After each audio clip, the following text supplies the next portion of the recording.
천사 소리하여 늘 찬송 드리네. 늘 찬송 드리네.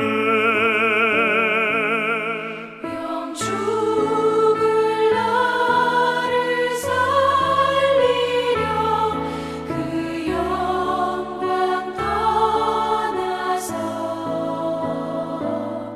그 부끄러운 십자가 날 위해 지셨네. 날 위해 지셨네.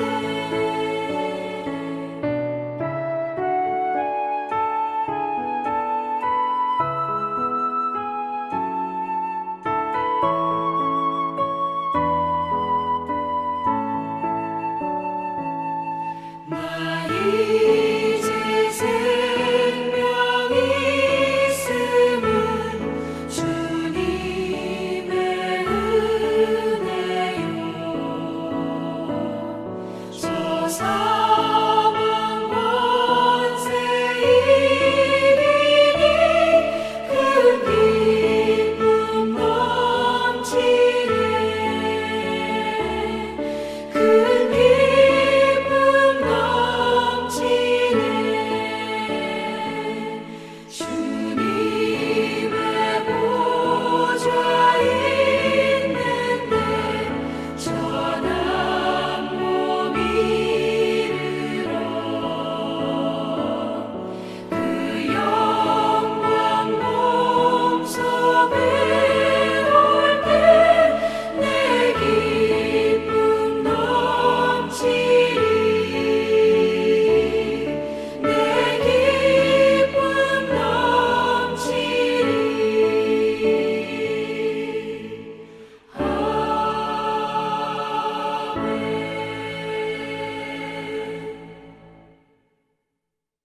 만유의 주 하나님, 저희를 대강절 세 번째 주일로 불러주시니 감사드립니다.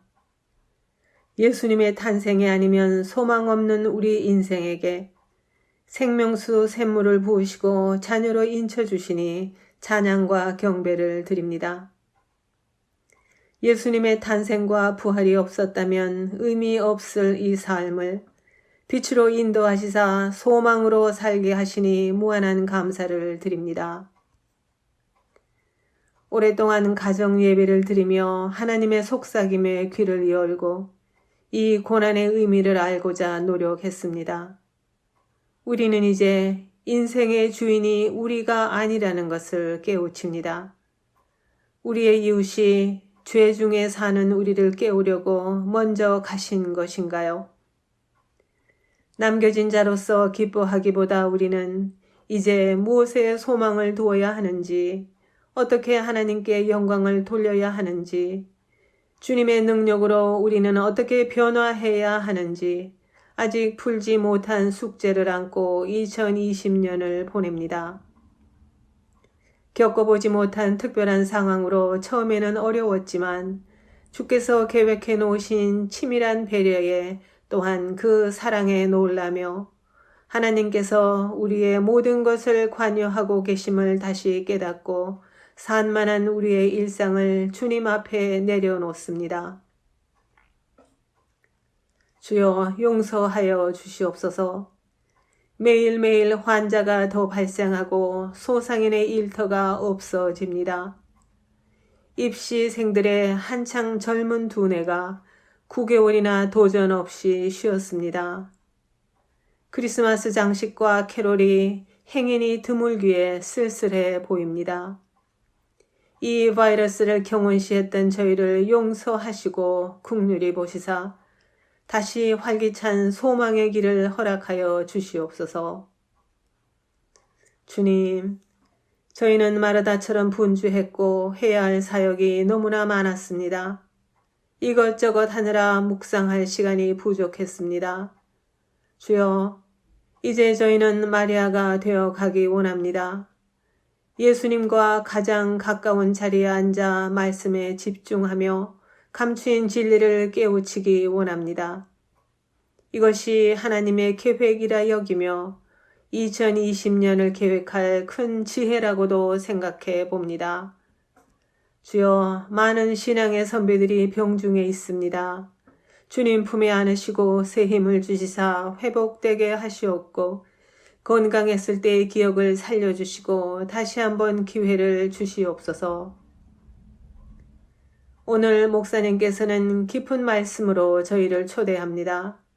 저희는 마음의 문을 활짝 열었사오니 예수님의 음성을 듣게 하시사 소망의 주님을 만나는 기쁨의 시간이 되게 하시옵소서. 주여, 성도들과 함께 부르던 찬양이 그립습니다. 함께 성찬을 떼며 나누던 사랑의 대화도 그립습니다.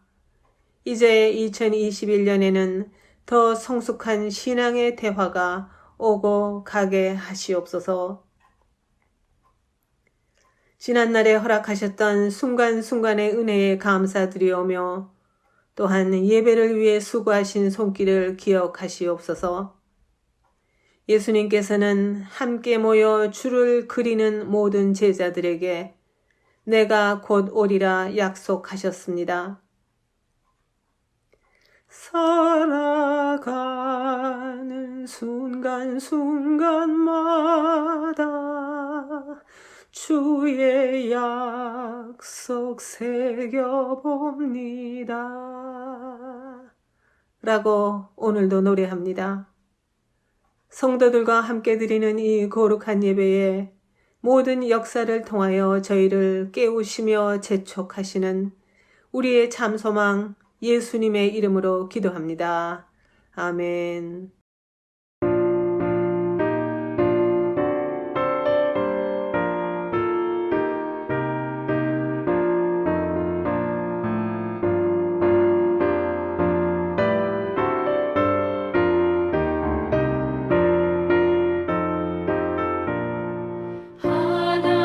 하나님의 크신 사랑 하늘에서 내리사 우리 맘에 항상 계셔 온전하게 하소서. 우리 주는 자비하사 사랑 무한하시니 두려워서 떠는 자를 구원하여 주소서. 걱정 근심 많은 자를 성령 감화하시며 복과 은혜 사랑받아 평안하게 하소서. 처음과 끝이 되신 주님 항상 인도하셔서 마귀 유혹받는 것을 속히 끊게 하소서.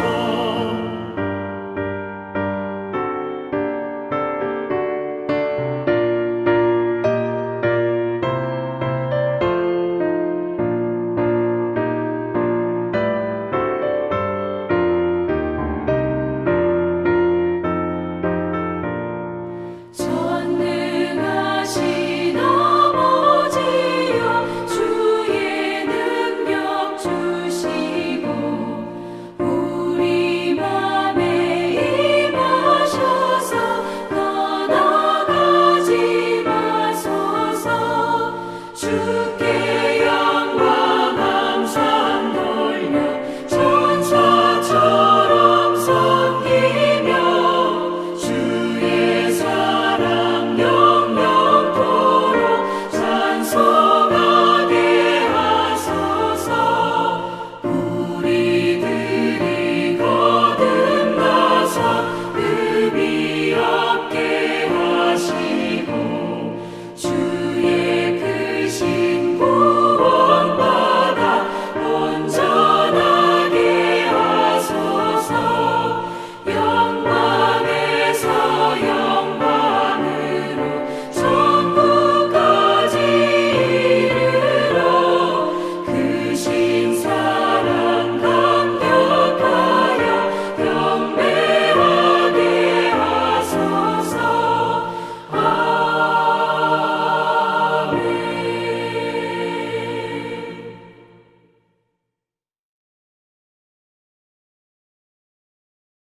예수님이 이 땅에 임마누엘로 아기로 태어났습니다.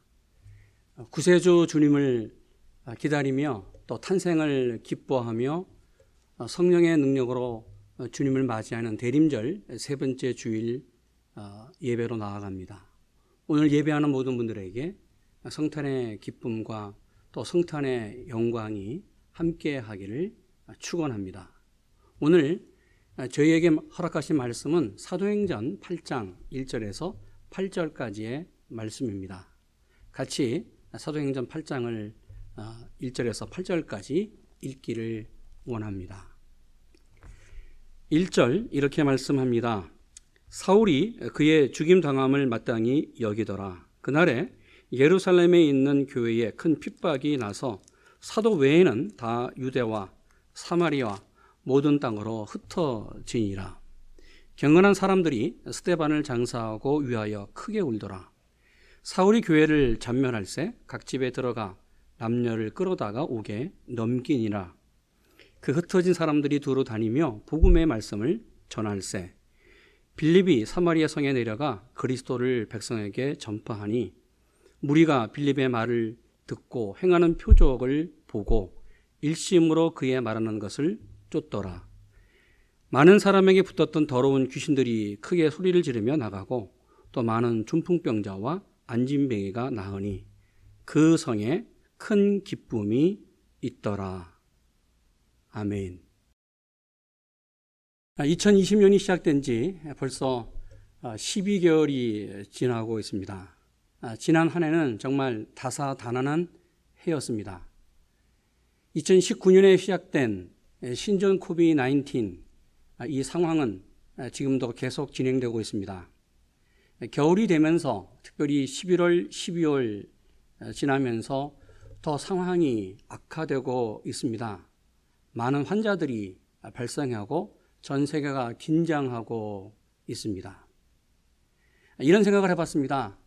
후대의 사가들은 2020년 이 한 해의 사건을 어떻게 평가할까? 그리고 지금 살고 있는 나는 이 시대, 이 사건을 바라보면서 어떻게 평가하고 또 어떻게 바라봐야만 할까?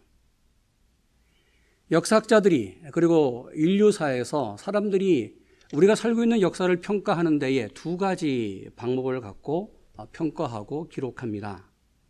첫째는 일어나는 사건을 연대기적으로 기록하면서 그 사건을 말하는 방법입니다. 연대기 순으로 기록합니다. 2010년, 2011년, 2014년, 2016년 그리고 20년에까지 기록을 하면서 1년마다 어떤 일들이 일어났다고 기록합니다. 20년은 전 세계적으로 신종 코로나가 발생했습니다. 내년에도 이런 상황은 계속될 것 같습니다. 이렇게 연대기지로 기록하는 방법, 크로노스 방법이라고 합니다. 그런데 둘째는 한 시대에서 100년이면 100년, 한 세기에서 일어난 사건 가운데의 큰 사건들 몇 개를 집중적으로 조명하면서 그 사건의 특징과 발생과 원인 그리고 그 내용 결과를 바라보면서 평가하는 방법입니다. 예를 들어서 세계 제1차 대전 그리고 후에 2차 세계대전을 평가하면서 이 세계 인류사에서 전쟁이 전 인류에게 끼쳤던 영향이 무엇일까? 그리고 어떤 어려움을 줬고 그리고 이 전쟁을 통해서 다시 복구되는 나라들 그리고 사람들을 보면서 어떻게 이 폐허를 극복하고 있는지를 평가하는 방법입니다. 이것을 바로 카이로스적인 방법이라고 말합니다. 이 카이로스 방법은 역사를 바라보면서 평가하는 데에 몇 가지 중요한 창문을 엽니다. 그리고 이 창문을 통해서 그 역사를 평가하고 또 사람이 자신에게 어떤 영향을 받았는지를 바라보게 하는 역사의 평가 방법입니다. 지금 우리가 지난 몇 개월 동안 사도행전을 계속해서 읽고 있습니다. 사도행전은 연대기적인 순서로 기록이 됐어요. 그런데 그의 강조점은 바로 크로노스의 방법보다는 카이로스의 방법으로 오늘 성경을 우리에게 접근시키고 있습니다. 시간별로 사도행전 1장의 오순절 날이 이름에 성령에 임하여 교회가 시작됐습니다. 그러면서 10장, 15장, 맨 마지막 28장까지 시간적 배열은 맞습니다. 그런데 오늘 사도행전은 당시 초대교회와 소아시아에서 일어났던 모든 사건들을 다 연대기적으로 시간적으로 말하고 있지는 않습니다. 성령을 통해서 사도들이 어떻게 성령의 도구로 사용되었는지, 그리고 하나님께서 이 사도들을 어떻게 하나님의 역사 속에서 하나님의 나라를 세워가게 하셨는지를 보여줍니다. 그래서 사도행전은 크게 두 가지 창문을 열고 보게 합니다. 전반부와 후반부가 있습니다. 전반부의 창문을 열면 1장에서 12장까지의 내용입니다. 구체적으로 예루살렘 중심으로 사건들이 이루어졌고 그 주변에 일어났습니다. 베드로 중심의 사건이었습니다. 그리고 후반부로 가보면 13장 안디옥 교회를 시작해서 바울을 통하여 소아시아 그리고 로마까지 복음이 전 세계로 뻗어나가는 사건을 기록합니다. 그런데 여기서 우리가 알 것이 하나 있습니다. 사도행전은 두 사람을 구체적으로 집중해 말하고 있는데 바울이나 베드로의 일생을, 그 생애를 집중적으로 말하고 있지 않습니다. 또 베드로와 바울이 사역했던 그 사역에 대해서도 집중적으로 말하고 있지 않습니다. 무슨 말이에요? 주님의 복음이 하나님의 말씀에 순종한 사람들, 사도들에 의해서 성령의 역사로 확대되어 가는 것, 예루살렘에서 유다로, 유다에서 사마리아로, 그리고 사마리아에서 다시 전 세계로 뻗어나가는 하나님의 역사를 집중해서 사도행전은 우리에게 말합니다. 하나님의 마스터 플랜, 하나님의 계획, 하나님의 역사가 무엇이냐? 그래서 어떻게 성령의 역사로 하나님의 역사가 진행되어 가고 있느냐? 이것이 바로 사도행전이 우리에게 말하려는 목적입니다. 여기서 중요한 것이 하나 있습니다. 사도행전은 신약 성경에서 매우 중요한 위치를 차지합니다. 왜요? 이 책을 통해서 하나님의 역사를 발견합니다. 동시에 교회가 어떻게 세워져 가고 있는지를 발견할 수 있습니다. 여러분, 그렇습니다. 우리가 믿는 하나님은 지금도 살아있는 하나님이십니다. 살아있는 하나님은 말씀을 통하여 하나님의 종들을 세우시고 그 종들을 통하여 살아있는 복음, 하나님의 나라를 계속해서 확장돼 나가고 계십니다. 여러분, 그래서 내가 믿고 있는 하나님, 그 하나님을 믿고 있는 신앙은 어떤 추상적인 이론이 아닙니다. 종교적 관념이 아닙니다. 신앙은 살아 움직이는 것입니다. 지금도 살아 있습니다. 믿음으로 사는 것입니다. 내가 믿고 있는 신앙은 지금도 살아있는 역동적인 그런 신앙이고 하나님의 역사입니다. 그러기에 사도행전을 통하여 하나님이 구체적으로 어떻게 역동적으로 역사했는지를 두 눈으로 볼 수 있어요. 오늘 수많은 교회가, 정말 하나님이 원하시는 교회가 어떤 교회일까 롤 모델을 부단히 찾으려고 노력합니다. 그런데 정말 하나님이 원하시는 교회는 사도행전에 나오는 교회를 통해서 우리가 하나님이 원하시는 교회를 찾을 수 있어요. 왜요? 하나님은 교회와 신앙이 변형되지 않고, 그래서 원형 그대로 하나님 계획 속에서 하나님의 역사로 나아가는 것을 바로 사도행전을 통하여 우리에게 보여줍니다. 이것이 성령의 선물, 성령의 능력입니다. 오늘 읽은 8장은 아주 좋은 단적인 신뢰입니다. 8장은 이렇게 시작합니다. 1절, 사울이 그의 죽임 당함을 마땅히 여기더라. 그날에 예루살렘에 있는 교회에 큰 핍박이 나서 사도 외에는 다 유대와 사마리아 모든 땅으로 흩어지니라. 우리가 아는 것처럼 오순절 성령 하늘이 열려서 기도하는 120명의 제자들에게 임했습니다. 초대교회 예루살렘 교회는 정말 무서운 속도로 무서운 기세로 부흥했습니다. 예루살렘 교회를 중심으로 제자들이 나가서 전도했더니 하루에 3,000명, 5,000명이 회개하면서 주님에게로 돌아왔습니다. 교회로 돌아왔습니다. 그 후에 당시 예수님을 십자가에 못 박아 죽였던 제사장 그룹들이 회개하고 이도 예수님의 말씀을 믿고 교회에 들어오기 시작했습니다. 대단한 일이었습니다. 그런데 우리가 지난번에 말씀을 나눈 것처럼 7장에 스데반이 돌에 맞아 순교당합니다. 이 일이 있은 후에 예루살렘 교회에 거대한 박해가 일어나기 시작했습니다. 그러게 2절, 3절 이렇게 말씀합니다. 2절, 경건한 사람들이 스데반을 장사하고 위하여 크게 울더라. 3절, 사울이 교회를 전멸할세 각 집에 들어가 남녀를 끌어다가 옥에 넘기니라. 여러분, 그렇습니다. 예루살렘 교회 성도들 7명의 사역자 가운데 정말 말씀이 충만했던, 성령이 충만했던 스데반이 돌에 맞아 예루살렘성 밖에서 죽자 그를 장사하면서 오늘 성경에 크게 울었다고 말합니다. 온 교회와 성도들이 큰 슬픔에 빠졌습니다. 이 순간은 한순간으로 끝나지 않았습니다.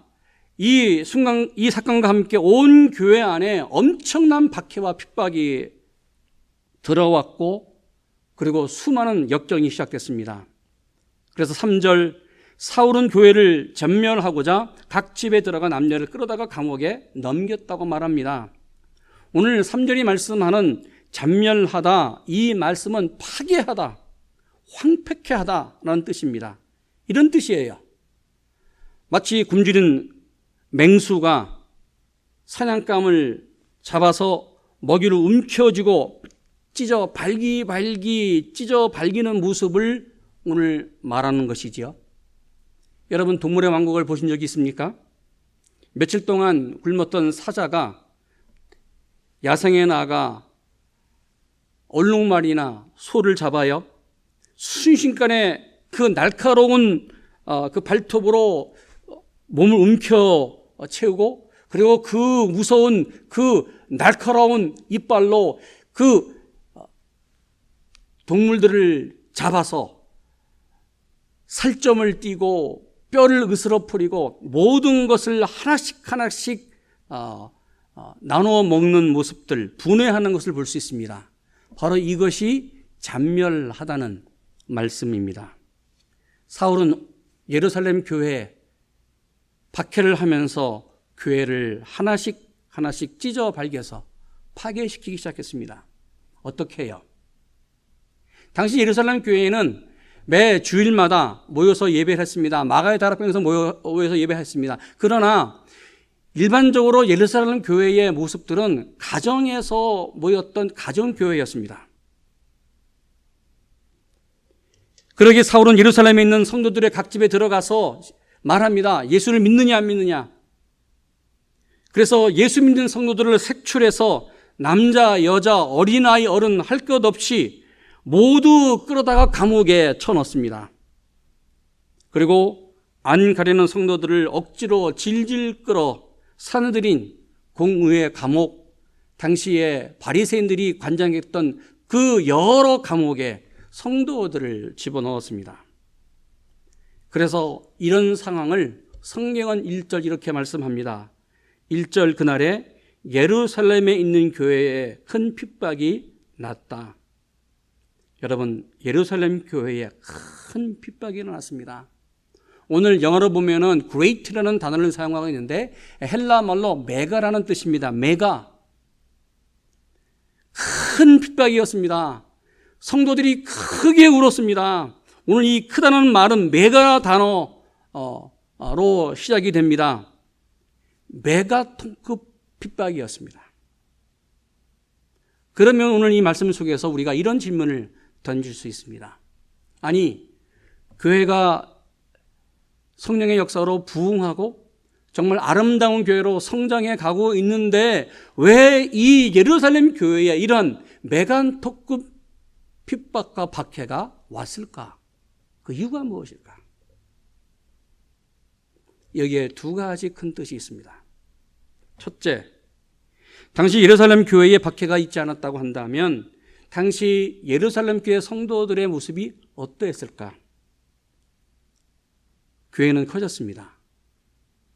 그러나 교회 밖의 사람들에게 눈을 돌리지 못하지 않았을까? 예루살렘만 국한됐고 성도들이 소아시아 전역으로 흩어지기가 어려웠다는 것이죠. 나가서 복음을 증거하기가 어려웠다는 것이죠.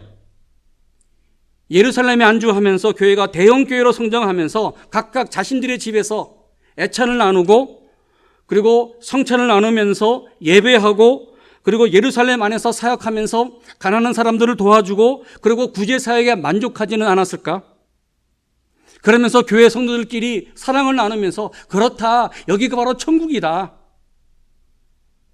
말씀 공부는 했지만 주님의 말씀처럼 복음이 땅끝까지 나가지는 못했다는 사실입니다.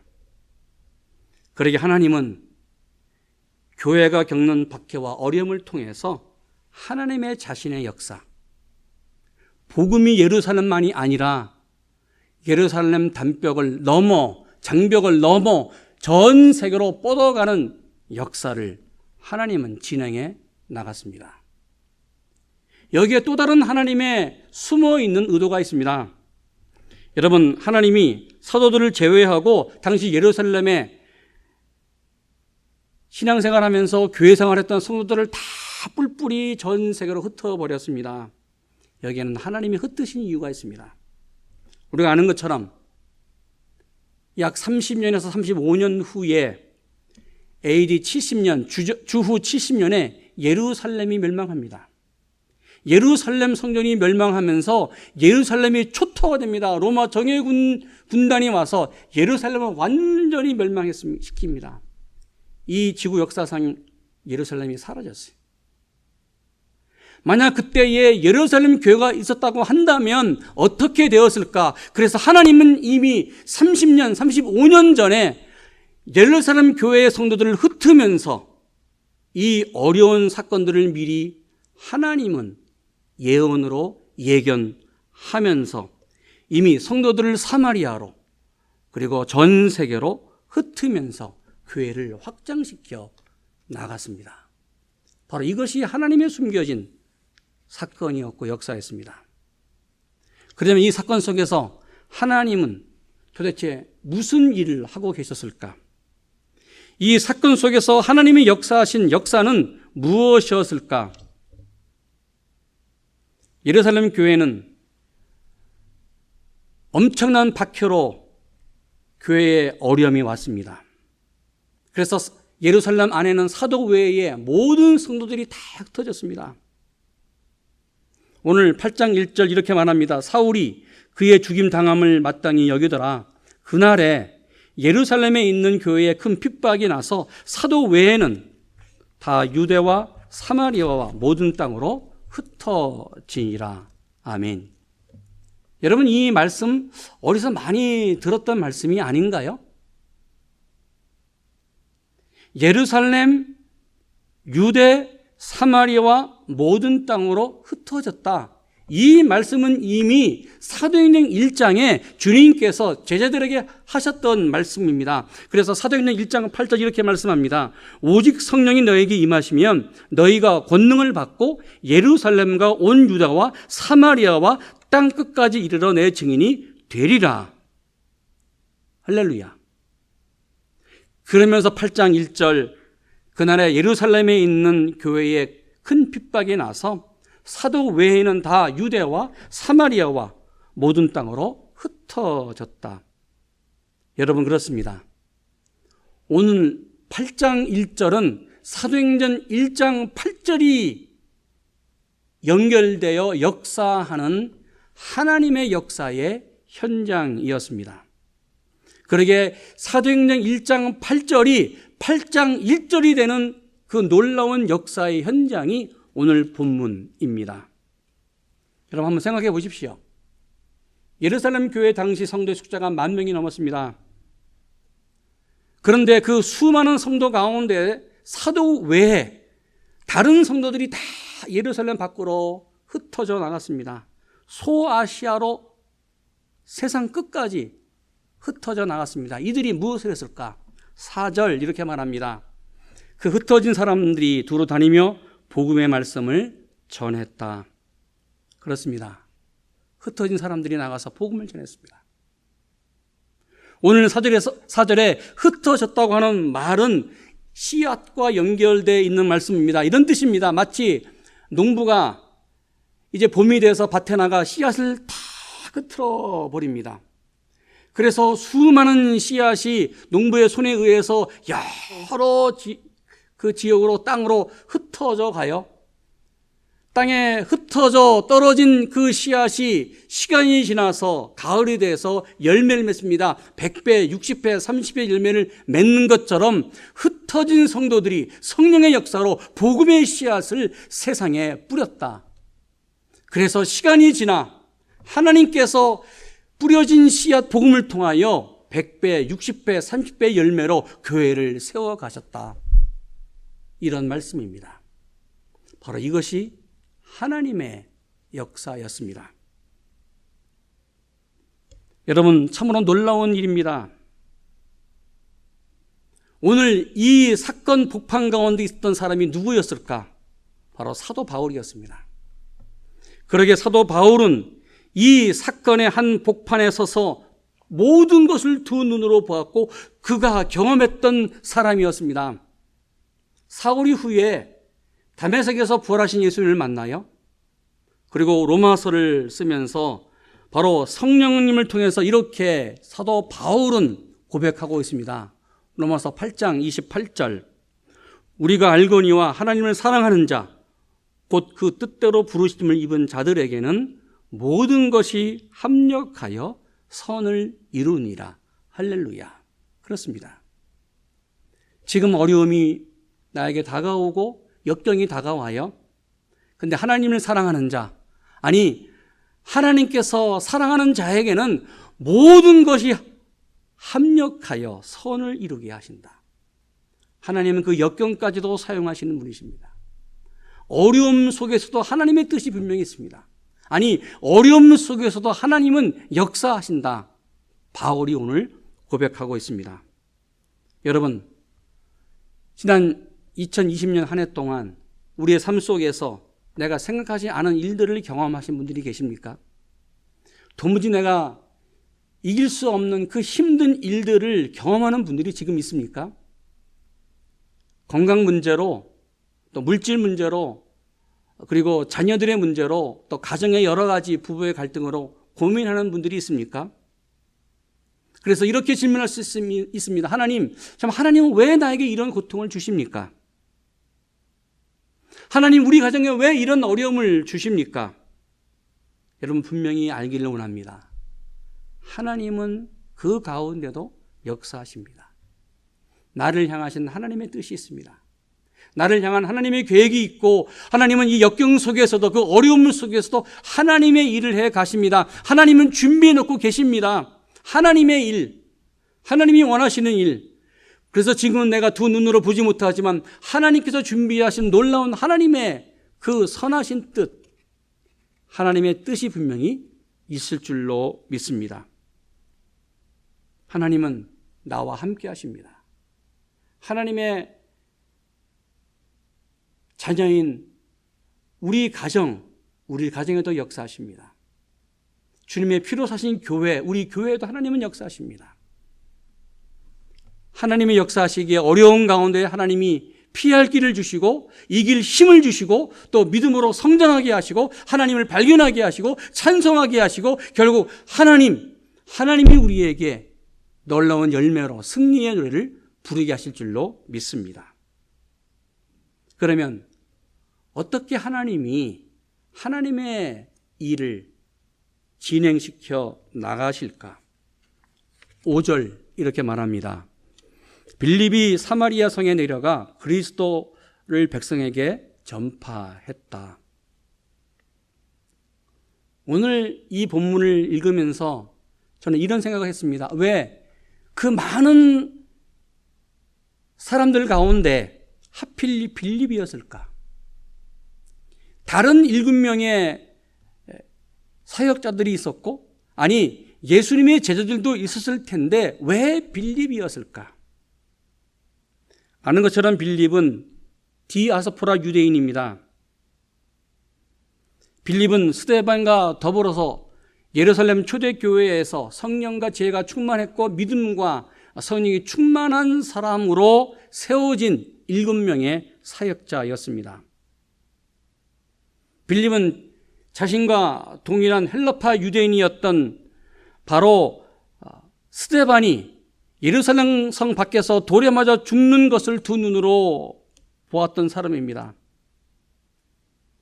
이러한 어려운 가운데 오늘 성령은 빌립에게 역사했습니다.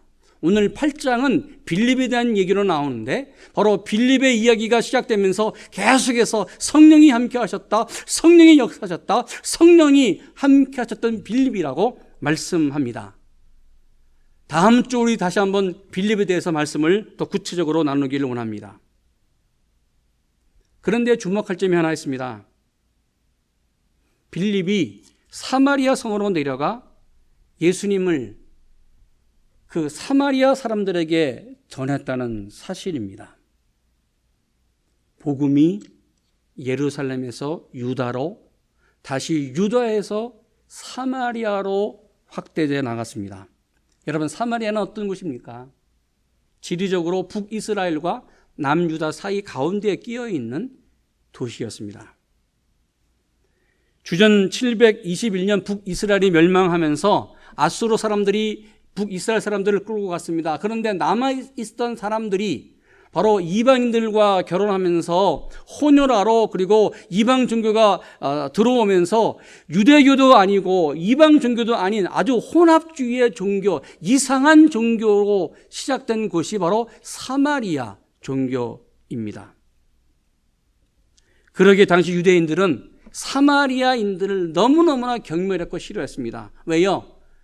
유대교도 아니에요. 차라리 이방인이 돼서 이방 종교로 살았으면 그래도 이방인으로 인정하는데, 아니 자신들은 유대교라고 말해요. 하나님의 백성이라고 말해요. 그런데 유대교는 아니고 하나님을 믿지는 않아요. 혼합된 종교였습니다.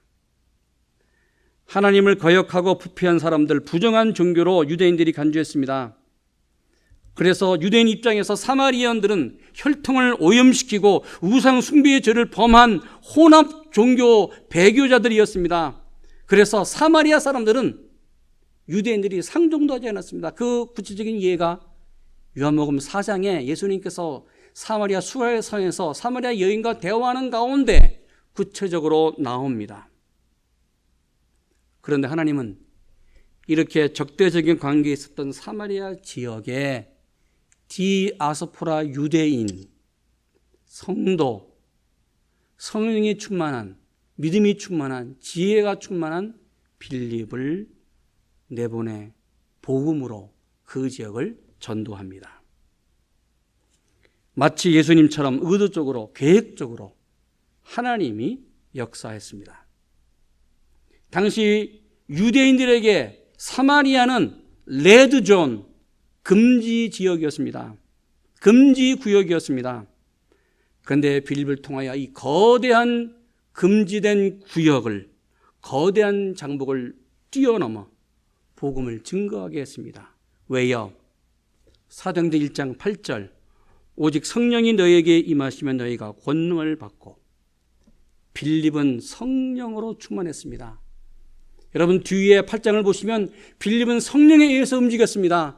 그래서 광야로 나갔고 또 간다라 내시를 만능 후에 성령에 의해서 다시 아소도로 가서 말씀을 증거했다고 오늘 사도행전 8장은 말씀합니다. 바로 이것이 하나님께서 빌립을 사용했던 하나님의 방법이었습니다. 여러분 빌립이 전한 복음을 듣고 당시 사마리아에 그 땅에 어떤 일이 일어났습니까? 우리 8절 말씀 같이 읽습니다. 그 성에 큰 기쁨이 있더라. 할렐루야. 큰 기쁨이 있었습니다. 이 기쁨은 하나님의 은혜입니다. 칼리스, 기뻤다. 복음이 임하자, 말씀이 임하자, 하나님의 나라가 임하자 사마리아에 은혜가 넘쳤습니다. 하나님의 기쁨이 넘쳤습니다. 하나님의 역사에서 하나님의 은혜가 임하자 사마리아 사람들이 기뻤습니다. 개인이 기뻤습니다. 가정이 기뻤습니다. 온 성이 복음을 듣고 기뻐하며 기뻐했습니다. 그런데 오늘 이 말씀을 읽으면서 참으로 하나님의 역사가 아이러니하다, 이런 생각이 듭니다. 왜요? 1절, 2절을 보십시오. 1절 예루살렘에 큰 핍박이 일어났습니다. 그리고 2절 성도들이 크게 울었습니다. 예루살렘에 핍박이 일어났고 슬픔이 크게 일어났습니다. 그런데 8절 사마리아에는 하나님의 은혜로 복음이 들어오자 기쁨이 크게 역사했다. 하나님은 하나님의 방법으로 하나님의 역사를 이루어 가십니다. 지난 한 해 동안 2020년 우리 교회와 성도님들 가정에 하나님의 역사 하셔서 그래도 건강하게 모든 분들이 행복한 가정을 이루고 말씀으로 든든히 가정들이 세워져 가는 것을 보면서 참으로 감사하고 있습니다. 제가 몇몇 분들을 만나고 그리고 전화로 신방하면서 많은 분들이 목사님, 하나님은 살아계십니다. 감사할 것이 많습니다. 하나님이 우리 가정을 역사해 주었습니다. 이런 간증의 말씀을 저에게 주신 분들이 여러 분 계셨습니다. 그 가운데 저는 한 가정을 여러분에게 소개하기를 원합니다. 2019년도 11월 초에 우리 염영자 권사님 혈액암으로 판정을 받았습니다. 그리고 몇 주 후에 혈액암으로 판정을 받고 치료를 시작하는 그 가운데 갑자기 심장에 문제가 생겨서 스탠포드 대학교 하스피탈 응급실에 들어갔습니다. 그리고 그 다음 날 심장 문제 때문에 갈비뼈를 절개해서 심장 수술을 했습니다. 그리고 몇 개월이 지난 후에 허리에 통증이 있어서 허리 디스크 치료도 받았습니다. 권사님이 저에게 이런 고백을 했습니다. 당시에 작년 11월부터 올 1월까지 혈액암과 그리고 심장 수술 그리고 허리 디스크로 치료를 받으면서 이런 생각을 했다는 것이지, 하나님 왜 저에게 이런 고통을 주셨습니까? 하나님, 어떤 사람은 평생 이런 병을 걸리지도 않고 건강하게 삽니다. 아니, 일상에 한 번 심장 수술을 한다든지 혈액암에 걸린다든지 디스크로 고생을 하는 그런 경우는 있다고 하는데, 아니 하나님 저에게 요 3개월, 이 몇 개월 동안에 이 엄청난 고통을 주신 이유가 무엇입니까? 하나님께 계속해서 질문했다는 것이지요. 하나님, 왜 저에게 이런 고통을 주셨나요? 그러면서 치유를 받으면서 기도하면서 주님 안에서 이런 생각이 들었다는 것이죠. 그러면서 입술에 감사합니다, 하나님. 지난 1년 동안 지켜주셔서 감사합니다. 추수감사절에 3가지 감사를 하나님 앞에 고백했다고 말씀했습니다. 첫째, 하나님이 이 어려운 상황 속에서 정말 남들이 겪을 수 없는 그 엄청난 병을 이길 수 있도록 나에게 능력을 주시고 치료할 수 있도록 좋은 의사를 주시고 하나님께서 지금까지 건강으로 회복시켜 주신 것 너무 감사합니다. 하나님의 역사하신 것 감사합니다. 감사했습니다. 두 번째, 이런 고백을 했습니다. 예전에는 권사님께서 건강하실 때에 주위에 아픈 사람들이 몸이 아프다, 이런 병 때문에 고통을 받는다라고 말할 때에는 저분이 왜 저런 고통을 당하고 있지? 그분이 앓고 있는, 그분이 당하고 있는 고통을 그렇게 쉽게 이해하지 못했다는 것이죠. 어느 정도 아플까? 어느 정도 아파서 저런 말을 할까? 아픈 분들의 마음과 그분의 상황과 그분의 고통이 흡입에 닿지 않았다는 거예요. 그런데 본인이 정말 역경 가운데 몸에 문제가 생기고 아팠을 때에 아픈 분들의 그 고통을 알게 됐다는 것이지요. 그분들의 마음과 그분들의 그 아픔이 얼마나 심각하고 심한지를 알았다는 거예요. 그래서 그분들의 마음을 알면서 권사님 이런 기도를 했다는 것이죠. 그렇습니다. 하나님, 제가 그분들의 마음을 몰랐습니다. 제가 그분들을 위해서 기도합니다. 기도할 수 있는 능력을 달라고, 그분들의 마음을 알게 해 주어서 감사합니다 라고 하나님 앞에 기도했다는 것입니다. 세 번째 이분이 감사한 내용이 있습니다. 그것은 교회 여러 성도님들과 온 교회가 자신을 위해서 계속해서 중보로 기도하고, 모일 때마다 기도하고, 매달 한 번씩 정교인 기도회에 기도하고, 또 교역자들이 기도하는 것을 정말 하나님의 그 기도의 능력이, 역사가, 응답이 있었다는 것을 피부로 얻겠다는 거예요. 그래서 이런 고백을 했습니다. 목사님, 우리 교회는 기도에 응답이 있는 교회예요. 여러 성도님들이 기도해 주셔서 정말 감사해요. 제가 이렇게 건강을 회복한 것은 기도의 능력이고 기도의 응답이고 살아계신 하나님의 능력입니다. 이렇게 고백했습니다. 여러분, 하나님의 역사는 이것만이 아닙니다. 권사님 옆에서 지난 1년 동안 아내를 병간호하면서 계속해서 옆에서 권사님을 후원하고 또 케어해줬던 남편 되는 염수일 집사님이 고백이 있었습니다. 성경 공부 시간에 이런 고백을 했습니다. 지난 50년 동안 미국에 와서 대학에서 박사학위를 받고 제약회사를 다녔습니다. 50년 동안 회사에 다니시면서 아내이신 그 권사님이 해주시는 음식을 매일매일 먹고 살았어요. 그런데 권사님이 지난 1년 동안 침대에 누워 있을 때에 이 권사님을 위해서 집사님이 손수 식사 때마다 음식을 만들어서 음식을 해서 대접해 드렸다는 것이지요. 지난 1년 동안 남편 되는 집사님이 아내를 위해서 음식을 준비하면서 느낀 것이 있었습니다. 그렇구나. 내 아내가 50년 동안 나를 위해서 이렇게 음식을 만들고 수고해 줬구나. 아내에게 감사했고요. 그러면서 이런 고백을 했습니다. 지난 1년 동안 내가 아내를 위해서, 아내는 나를 위해서 50년 동안 헌신했는데 이 1년 무엇이 아깝냐? 아무것도 아니다.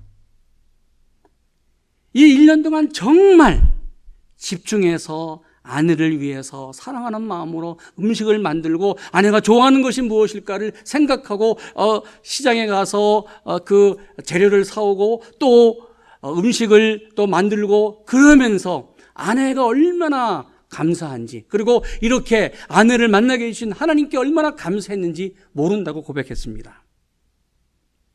여러분, 여기 한 가지가 더 있습니다. 이분이 정말 두 분이 하나님께 감사한 이유, 하나님의 역사를 체험한 이유, 그것은 신종 코로나19 때문에 제한된 삶을 살았습니다. 권사님이 건강이 회복된 다음에 그래도 집 안에서 움직이는 것보다는 밖에서 동네 산책하는 것이 더 이 건강 회복에 빠르기 때문에 일주일에 몇 번은 집 밖으로 나가 동네를 산책을 했습니다. 이때 권사님이 오랫동안 누워 있었기 때문에 제대로 이 발에 힘이 들어가지 않아요. 그래서 걸을 때에 좀 뒤뚱뒤뚱 걸었다는 것이죠. 그래서 권사님이 이 남편 되는 집사님 손을 꼭 잡고 한 손, 그리고 한 손은 지팡이를 짚고, 그리고 남편과 함께 손을 잡고 한 걸음 한 걸음 주위를 걸었습니다. 걸을 때마다 집사님의 손과 권사님의 손이 꽉 잡혀지는 거예요. 사실 예전에는 두 분이 이렇게 손을 잡은 적이 별로 없었다고 해요.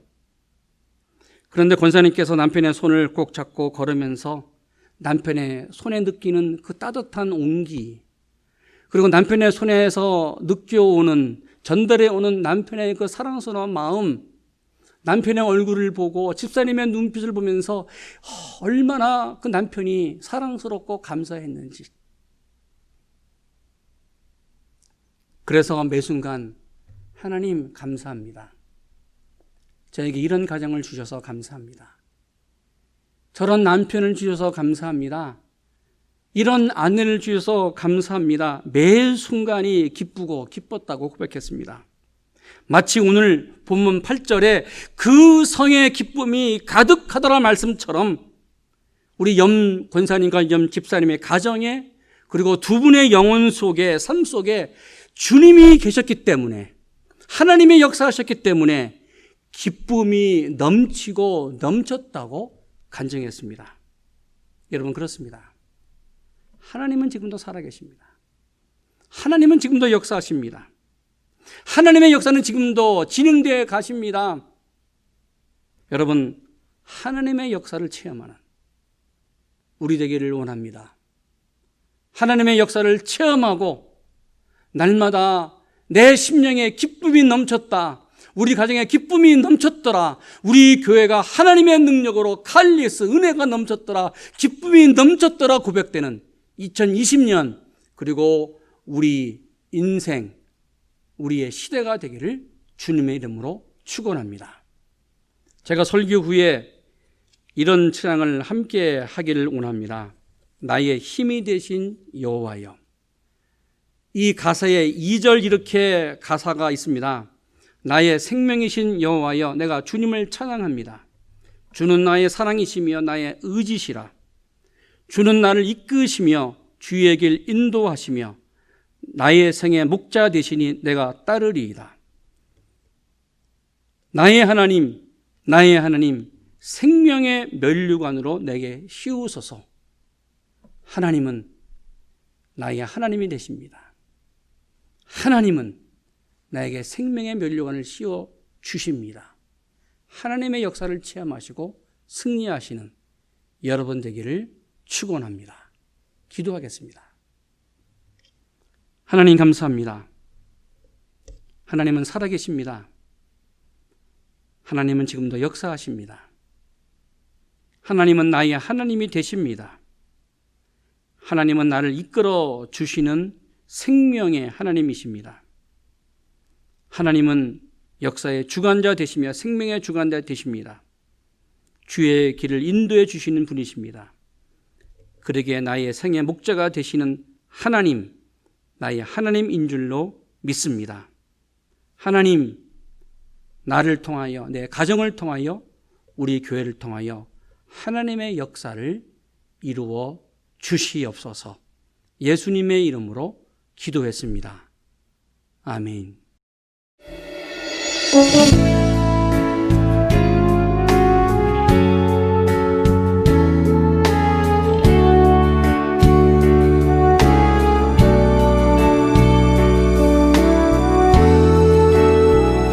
나의 힘이 되신 여호와여,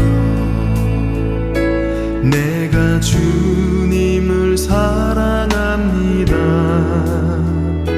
주는 나의 바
주님을 찬양합니다.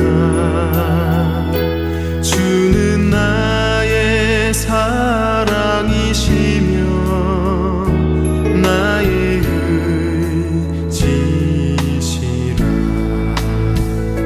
주는 나를 이끄시어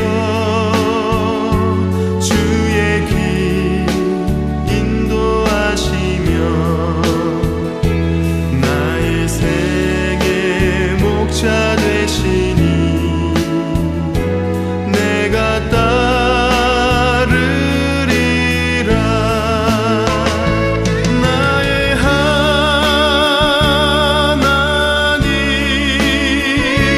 나의 하나님,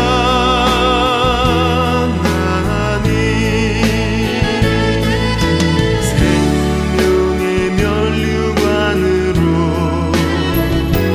내게 씌우소서.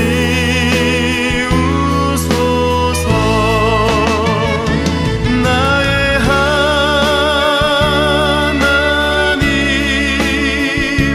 나의 하나님,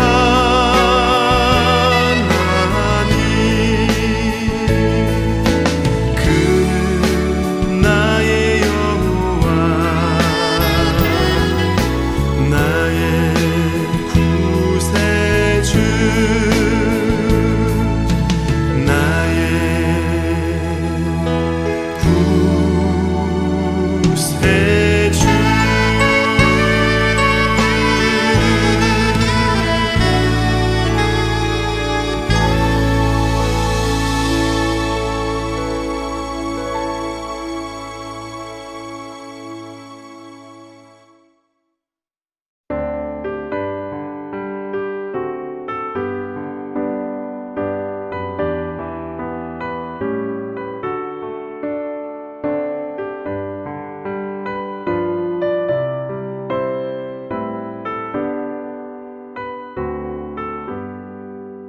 나의 영원하신 기업 생명보다 귀하다. 나의 갈 길 다가도록 나와 동행하소서.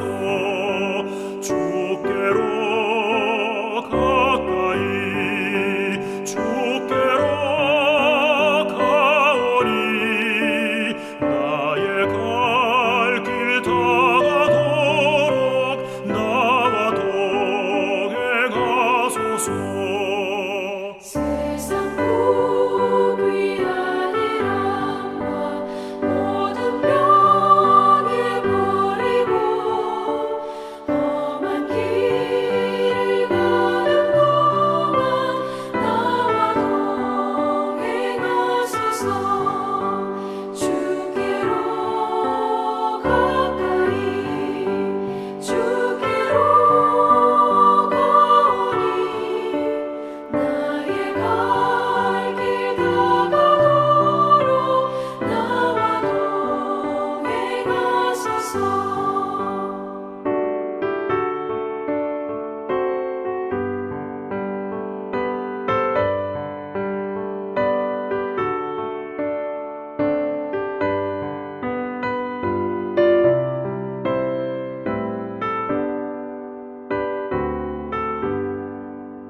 어둠 골짝 지나가며 험한 바다 건너서 천국 문에 이르도록 나와 동행하소서. 주께로 가까이 주께로 가오니 나의 갈 길 다가도록 나와 동행하소서.